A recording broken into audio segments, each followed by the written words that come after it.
All y'all questions that you got to ask me. Keep it right here.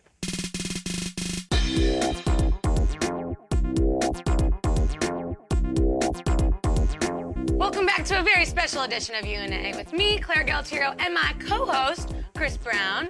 Now, Chris, you've been rocking the industry for 10 years. We were just talking about that. And we have actually had you here for many years, a couple times. Yeah. So we have some awesome footage of you from like when I think you're like 16 years old. Wow. So we are gonna play a fun Hope I game. don't cringe. No, I don't think you'll cringe. You're adorable. Wait till you see it. So we're gonna play a game called What Would Chris Brown Say? Okay. So I'm gonna ask you a question of what we asked your 16-year-old self, and I want you to answer and what you thought you would have said. All right, cool. Get it? Right? Okay, cool. So, what did 16-year-old Chris Brown say makes him different? Makes you different from, other artists. Wow. What do you think you said as a 16-year-old? Probably that I dance.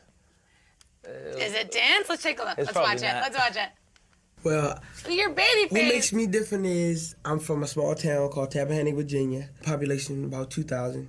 I had to say what makes me different is my whole personality and my voice. My voice mainly because of I my didn't hit voice. puberty yet. And just me as a person.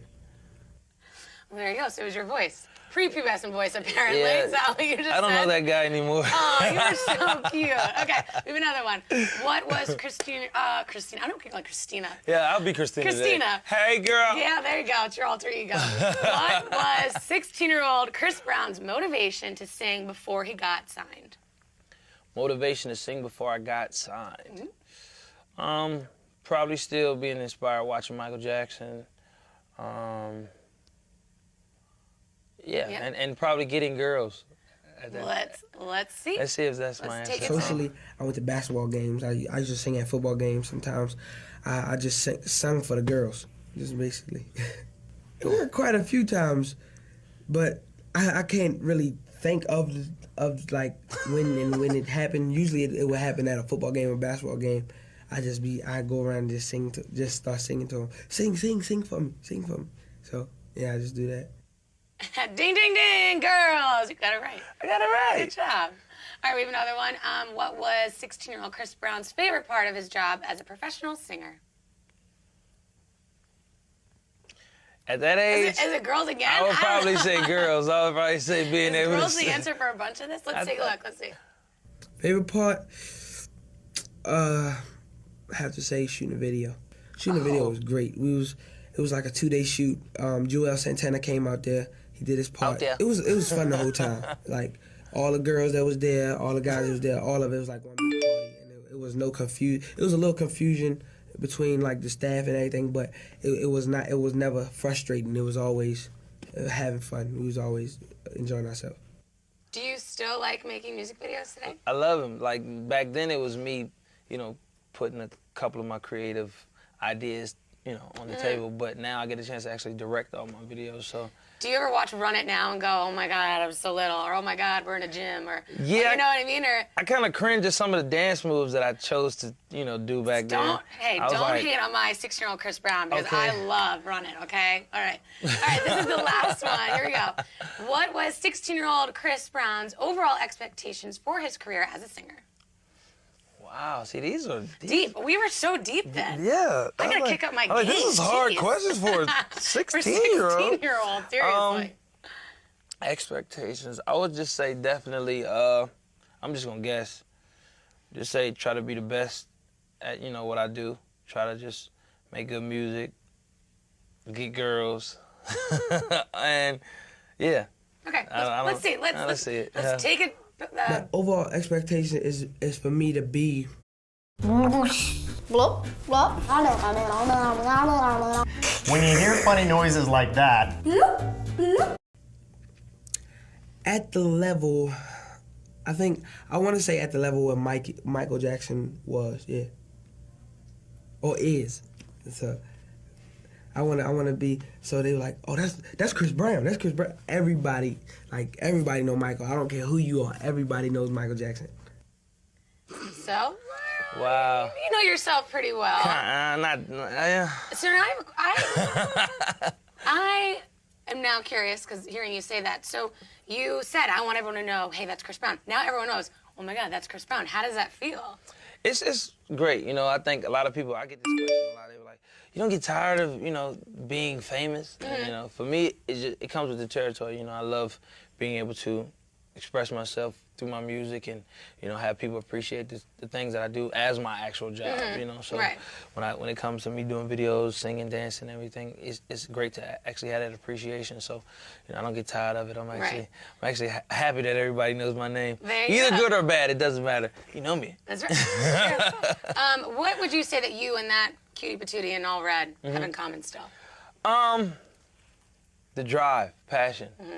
Looking at myself, it kind of, you know, maybe like, man, I was so hungry back then. I was so ready, like, you know, but I still feel that way, you know. It's just a little bit more, well, I can articulate a lot more. Right. I was like, yeah, I kind of needed to go to a couple of media training classes I didn't go to, but it was good now. But I think definitely, you know, the drive. Me and that cat still have that drive. And how has your style changed besides you don't, well, I'm just saying you wear all red, now you're sort of wearing all black, but you have a little more pizzazz now. Yeah, you know, I think my style back then, I was straight, you know, 6X t-shirts that hang all the way to the floor, a big hat that didn't fit my head. Early 2000s. Yeah, back then, yeah. So I'm glad I kind of just evolved and got a better sense of style and, you know, created my own kind of lane with how I dress. So. Right. Do you have like a one piece in your article of clothing in your closet where you're like, oh, every guy has to have this? See, with me, I don't have any favorites. I just try to get as much clothes as possible and then just mash it all up. Mash it all together? Yeah. Are you organized or is your Yeah, stuff everywhere? Okay, I'm organized during the time that I'm not looking for an outfit. Right. If I'm looking for an outfit, I don't, you know, I don't put it back chaos. on. I just throw it okay, everywhere. no, not that one, not that one. You know, Yeah. so I'm organized until I look for an outfit. And you're like, yeah, it's fine, who cares? Okay, we gotta take another quick break, but don't go anywhere because, guys, it's your turn to ask Chris questions when we return. But only the good ones are being asked, so make them good, okay? We'll be right back.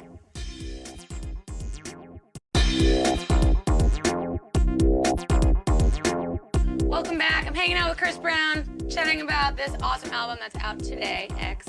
Chris, your fans have literally grown up with you. Yeah. And when you started, there was no Facebook, there was no Twitter, no Instagram.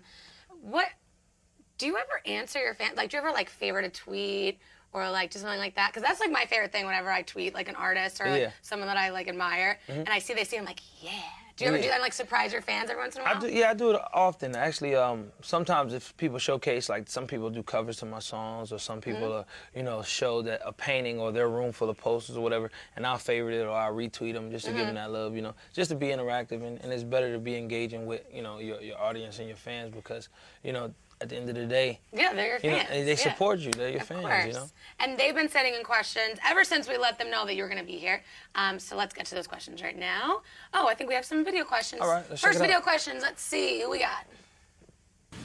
Hi, I'm Sarah from NYU. I come from Chicago, and Chris Brown, I'm wondering if you choreograph your own music videos.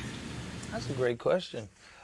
Actually, Fly Styles has been my choreographer for about the last 10 years, you know, but me and him actually now have a chemistry because we, you know, both of us are kind of tall, long limbs, so we actually know each other's body type. So when we You've start had the dancing, same choreographer your entire career, basically? yeah, the whole time. Wow. And from there, we just, you know, collab and make up stuff. I remember, like, the last one, we just did the New Flame video, and I did the first actual routine, and then he did the second one. So, like, we'll go back and You bounce vibe off each ideas other. off. Yeah. Wow, that's loyal. That wasn't a pun. All right. Literally, that is actual loyalty right there. Okay, let's go to the next fan question before I get even more cheesier. Go, play it, My play name it. is Brandon Ortiz from Brooklyn. Chris Brown, it seems like you can dance to everything, but could you dance to reggae? If so, what's your special move that you got?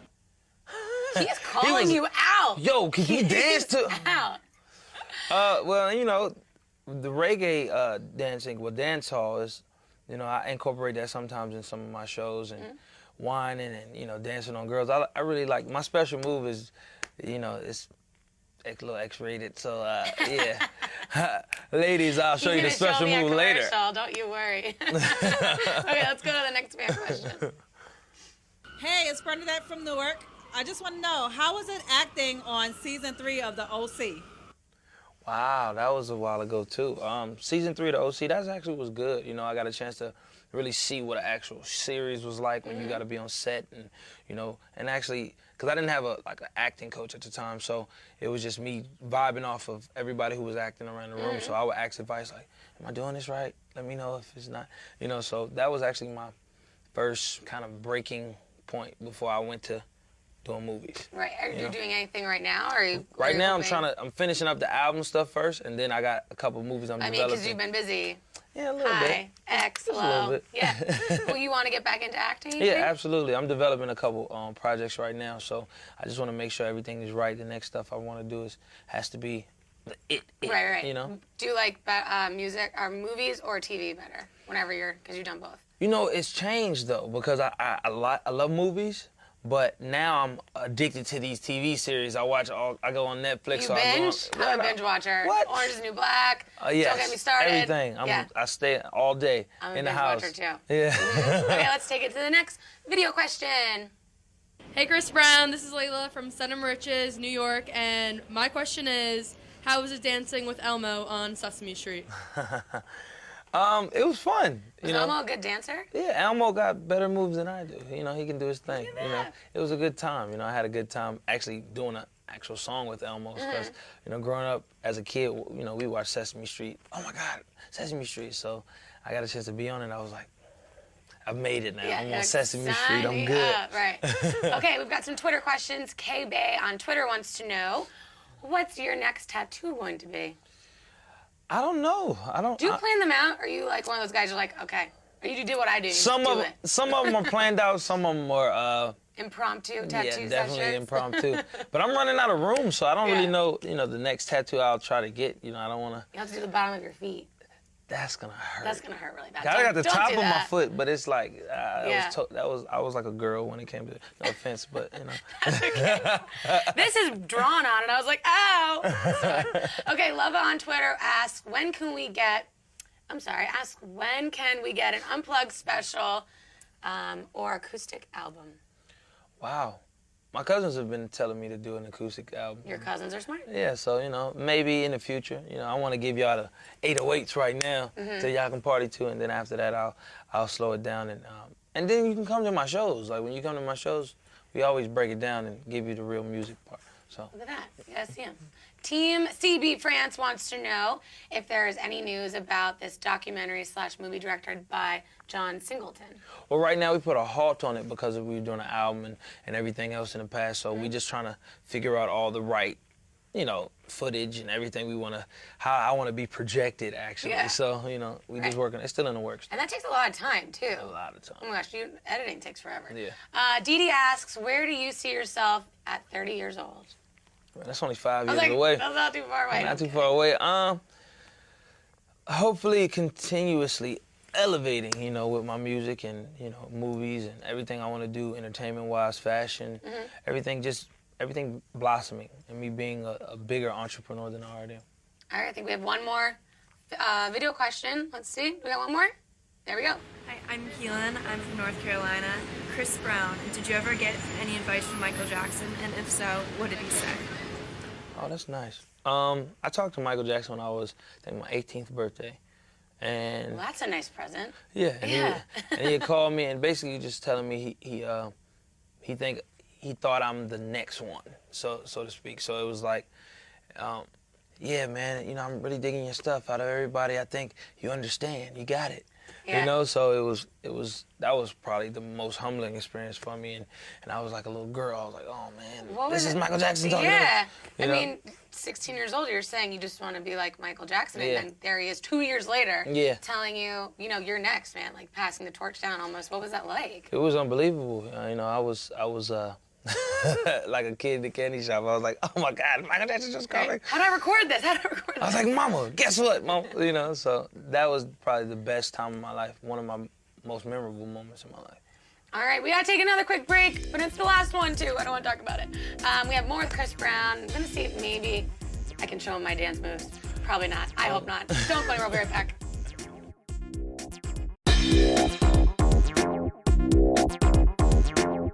How long have you known Trey Songz? He's actually from like 30 minutes from the town I grew up in. Oh, really? Yeah, in Virginia. So, like, we've already, like, kind of knew, like, our family members knew each other and stuff like that. So it's been about 12 years. Oh, wow. So, yeah. That's going to be really fun. Yeah. It's going to be a good show. I'm going to try to go see it. All the So you ladies. have your label, CBE. Yes. How's it going? The label's going great. You know, we got 7th Streeter who's... Yeah, she's been here before. Who's Yeah. a doll. She's so sweet. Do you have anybody that we should be looking out for? We got Joelle James. She's an amazing singer, vocalist, crazy. And we have Sabrina Antoinette. We have a rock group called Ugly. So I got a couple things in the work. So it's yeah, we don't stop. So how are you as a boss? Are you hard on them? Nah, I'm more lenient. I probably should ask them, right? I'm like their peer, so I'm just more lenient. I'm just like, all right, well, cool. You know, unless it comes to the music aspect, when it comes to the actual songs, I'll be like, nah, that I don't think that's it. Or, Right. I like that, but then I always tell them, I said, don't take my full opinion, you know, because I don't know everything. But you know, I'm just gonna give you, you know, my take on it. Do you like being a boss? You know, I just like. Yeah, I guess. Yeah. Yeah. See, I pretend I'm a boss. I'm a boss of nobody. But you know, we're just trying to, you know, continue with this music, man. All right, I think you should. I mean, you're doing a pretty damn good job. Thank you. Right? Thank All you. right, thank you so much for coming. I really appreciate appreciate you. you stopping by. It's such a good time, guys. Go now. You can go get it if you already haven't. It's